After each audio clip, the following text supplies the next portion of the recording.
morning guys, welcome back. At meron akong nakita ngayon dito guys. Ito yung nawawalang manok.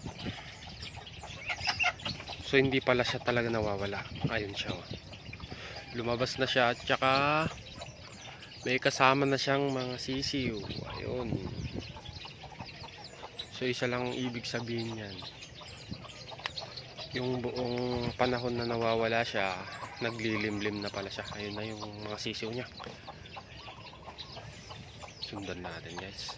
Ayan, pakainin natin para mahuli natin sila at maikulong. Pakainin natin. Ngayon umalis. Ayun, lumalapit na siya dun sa pagkain. Ay, linampasan niya. So yun, pumasok sila dun. So, kailangan nating huliin to guys kasi nga kukulong na natin para maalagaan yung mga sisiw niya. Delikado kasi kapag nasa labas lang tong mga sisiw niya.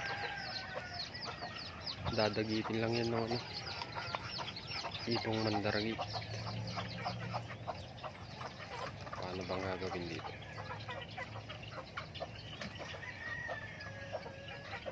Bigyan ko siya ng pagkain.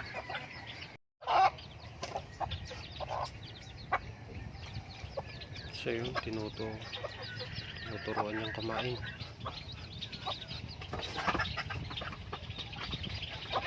So parang matagal na rin pala tong napisa tong mga sisiw niya. Medyo nagde-develop na yung mga pakpak nila eh. Nasa na siguro to.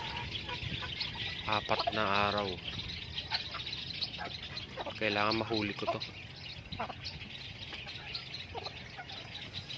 So uunahin ko na lang huliin yung mga sisiw niya para sumama siya.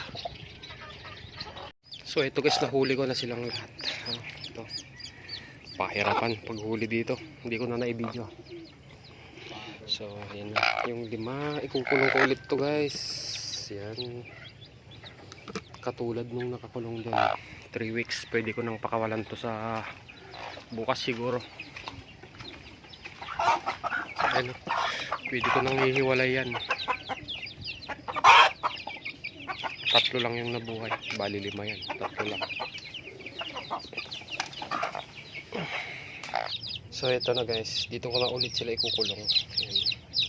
May tubig na sila, may bitrasin, pagkain by 1.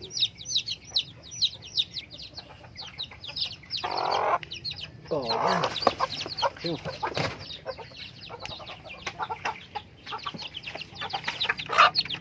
So mamaya ko na lang sila lalagyan ng ilaw nila para kahit di makakain pa rin sila.